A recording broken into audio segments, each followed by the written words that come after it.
The Puzzle in the Tent. Late in 1944, in a canvas tent somewhere in France, a German major sits across from his captors. His face carries the story of 5 brutal years on the Eastern Front. He has survived cold no man should survive. He has survived battles that swallowed entire divisions. He is not afraid of these Americans. Fear is not the problem. Confusion is the problem. He watches the guards outside his tent. They are relaxed, too relaxed. One leans against a truck, laughing at something. Another offers him a cigarette, then simply hands him the rest of the pack, as if it means nothing. These men do not stand the way soldiers should stand. They do not carry themselves with discipline. And yet, somehow, impossibly, these are the men who are winning the war. The major cannot make sense of it.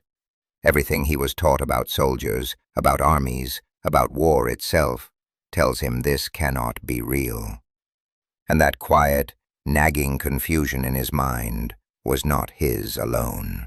It shows up again and again in German letters, diaries, and interrogation records collected by Allied intelligence throughout the war.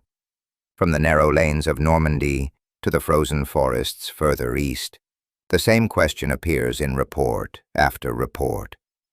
Who exactly are these Americans? This is the story of that question. And the answer, when it finally arrived, terrified the German military more than any weapon ever could. To understand why this confusion ran so deep, we first need to understand the mind it was confusing. By 1944, the German army was not simply a fighting force. It was something closer to a religion. It was the living result of more than a century of Prussian military tradition, passed down like scripture from one generation of officers to the next. Its commanders studied the great military thinkers, men like Clausewitz and Moltke, and they did not see war as chaos or luck. They saw it as an art form, a test of intellect, character, and will, fought as much in the mind as on the ground. At the center of this military philosophy sat a doctrine known as Auftragstaktik, or mission-type tactics. It was not just a method, it was a way of thinking, drilled into every officer from his first day of training. A commander did not hand his men a long list of instructions. He gave them a goal. Take that position, hold that crossing point. The details, the timing, the method, all of it was left to the judgment of the officers and sergeants on the ground. This approach demanded soldiers who could think fast, act boldly, and adapt without waiting for permission. It had carried German forces to stunning victories in the early years of the war, and it had planted something deep and unshakable in the mind of every soldier who served under it. Pride. Not the loud, boastful kind, but something quieter and more dangerous. A deep personal certainty that the German soldier was not just well-trained. He was simply smarter, more capable, more adaptable than any enemy he might face. And after 5 long years of fighting, the German army had built a kind of understanding of its enemies. It even carried something like respect for them. The British was seen as stubborn and careful, a predictable opponent who fought exactly by the book. Difficult, yes, but understandable. The Soviets on the Eastern Front were something else entirely, a force that seemed almost beyond human limits, capable of absorbing terrible losses and then striking back with frightening power. German soldiers learned to fear the endless Russian winter and the sheer size of the forces thrown against them. But even that fear made sense. It fit inside their framework of what war looked like. The Americans did not fit anywhere. German intelligence reports from before the invasion painted a strange and dismissive picture of the United States. It was described as a soft, comfortable society, a country of shopkeepers, salesmen, and entertainers, rather than warriors. One German military study, written a couple of years before the invasion of France, concluded plainly that the American soldier was not a natural fighter, and that behind the impressive machinery of the American war effort There was, in their words, no soul. This was not simply wartime propaganda meant to boost morale back home. Many senior officers genuinely believed it. They respected American factories and American wealth, but they were certain all that industrial power was being handled by amateurs. They expected an army that would stay close to its roads, panic under real pressure, and collapse the moment it met the kind of disciplined counterattack only battle-hardened veterans could deliver. So when the first American soldiers came ashore, first in North Africa and later on the beaches of France, the German veterans waiting for them did not feel worry. They felt something closer to professional boredom. They had already fought the finest armies Europe had to offer. Now, in their minds, they were about to deliver a hard lesson to a nation that had never truly known war. They were not preparing to face equals. They were preparing to correct a serious misunderstanding this new enemy seemed to have about what war actually was. They believed they understood everything about the fight ahead of them. They understood almost nothing at all. The hedgerow lesson. To understand the shock that was coming, picture a single scene from the fields of Normandy. A German machine gun crew, veterans who have already survived years of fighting further east, sit dug into an old earthen bank overgrown with thick hedges. Their weapon is perfectly placed, aimed down a narrow lane boxed in by walls of tangled brush on both sides. They are patient. They are skilled. This is a craft they have practiced many times before, and they know exactly how it should end. An American patrol appears, walking with a loose, easy stride that only confirms everything these Germans already believe about their new enemy. The patrol walks straight into the open lane. The German sergeant gives the signal, and the gun opens fire. The Americans scatter and drop, pinned down in the open with no cover. For the German crew, this feels familiar, comfortable even. According to everything they have been trained to expect, the enemy is now disorganized, exposed, and ready to be finished off with a quick, aggressive push forward. They wait for that moment. It does not come. Instead, the Americans do something that makes no sense to the watching Germans. They do not charge. They do not try to fight their way out. They simply pull back, quietly disappearing behind the far hedge. The gunfire stops. Silence settles over the field. The German sergeant is puzzled. Have they given up already? It looks like weakness. It looks almost amateurish. Then comes a distant whistle, faint at first, rising quickly into a shriek that seems to fill the whole sky. What follows is not a counterattack in any form the Germans recognize. It is a wave of artillery fire, far larger than the situation seems to call for, crashing down on their small position. The old hedge line that has stood for a century is torn apart in moments. For the handful of stunned survivors who make it out, the lesson is immediate and impossible to ignore. Their skill, their patience, their years of hard-earned experience had been answered not with a clever move on the battlefield, but with sheer, overwhelming force. This was not a fight. It felt more like being erased. That single moment in the hedgerows was only the beginning. What followed across the months ahead was a pattern, repeated again and again, each time leaving German soldiers a little more confused and a little more unsettled. It started with tanks. German gunners, real experts in positioning and patience, would score a clean hit on an American Sherman tank, and for a moment it felt like victory. But the silence that followed was never the silence of retreat. Within minutes, more tanks would appear over the same ridge. 2 more, 5 more.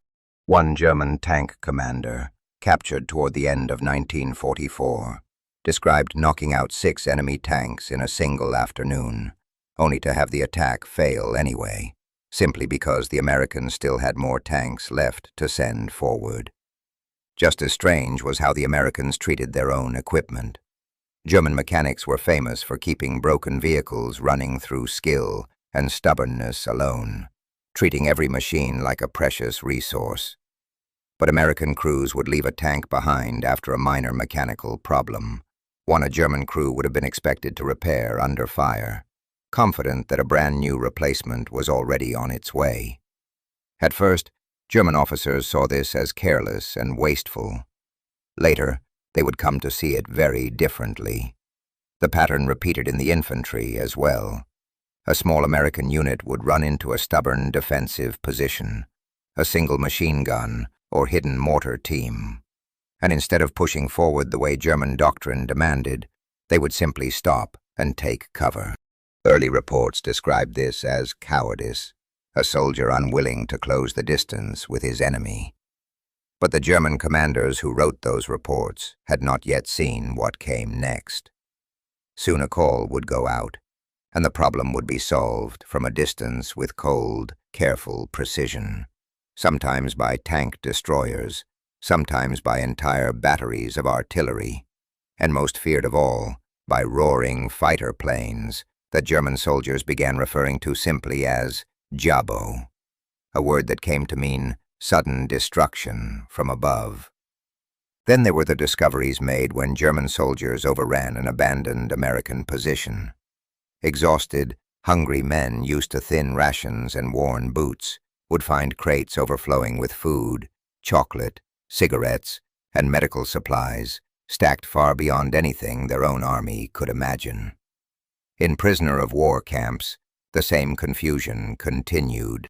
German officers watched relaxed, undisciplined-looking American guards, and yet slowly noticed their boots were better, their food was better, and their medical care for wounded soldiers was better than almost anything available to the German army by that point in the war. For a while, German commanders explained all of this the same simple way. This was not strength. This was a substitute for real fighting spirit, a crutch used by an army that lacked true discipline and courage. But as the front kept collapsing westward, a small number of senior commanders began to see something else entirely in these reports. Men shaped by generations of Prussian military tradition began to suspect that what they were witnessing was not weakness at all. It was a plan, a deliberate, almost industrial philosophy of war, built around a single, unshakable idea, one the German military had never truly considered before: the factory at war. By the winter of 1944, the truth had started to take shape in the minds of a few senior German officers, and it was more unsettling than anything they had faced on the battlefield itself. Men like Field Marshal Gerd von Rundstedt, a career soldier trained in the oldest traditions of the Prussian military, looked at the maps and the endless stream of reports from collapsing German positions, and they no longer saw carelessness. They saw a system.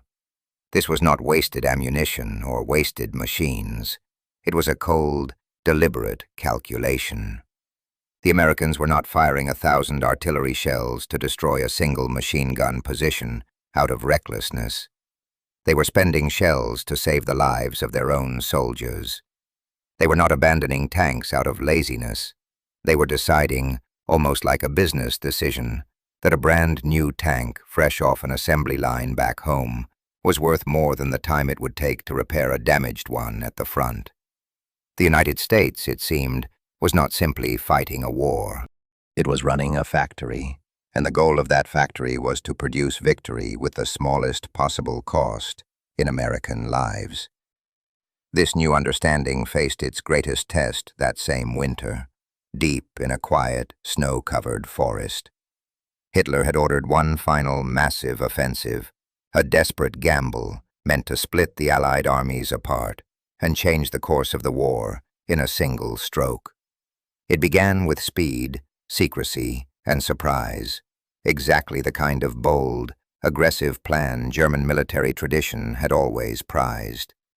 For a few tense days, it actually worked. German tanks and soldiers tore through weak points in the American lines, and for a brief moment, it seemed the old way of war, built on boldness and surprise, might win out after all. But the American response was not panic. It was something closer to a small miracle of organization. Entire American armies pulled away from their own front lines, turned sharply, and marched more than 200 miles through freezing weather to strike the exposed German flank. In one surrounded town, American paratroopers held their ground while cut off from any road or supply line, kept alive not by a dramatic rescue on the ground, but by wave after wave of transport planes flying through dangerous weather to drop supplies from the sky. Ammunition, medicine, food, and equipment kept arriving, as if the surrounded soldiers were sitting safely behind their own lines, rather than trapped deep in enemy territory. Then the skies cleared, and the full weight of the American war machine came down at once. Fighter planes appeared not in small groups, but in enormous numbers, filling the sky over the German columns below. These vehicles, now stretched out along narrow roads, far from any safe shelter, had nowhere to hide. The German advance did not break in a dramatic tank battle, the way old war stories described. It simply ran out of fuel. Elite tank crews, some of the most skilled and proud soldiers in the entire German army, were forced to abandon their own vehicles by the roadside, defeated not by better tanks or better tactics, but by the simple absence of the one resource their enemy always seemed to have in endless supply. By the spring of 1945, in quiet prisoner camps scattered across France, something had finally settled in the minds of the captured German officers. The same confusion that had once filled a young major sitting in a canvas tent had slowly hardened into a clear, painful understanding.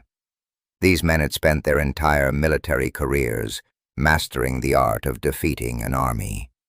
They had trained for years to outthink, outmaneuver, and outfight the finest soldiers Europe could produce. And in many individual battles, their skill had never really disappeared.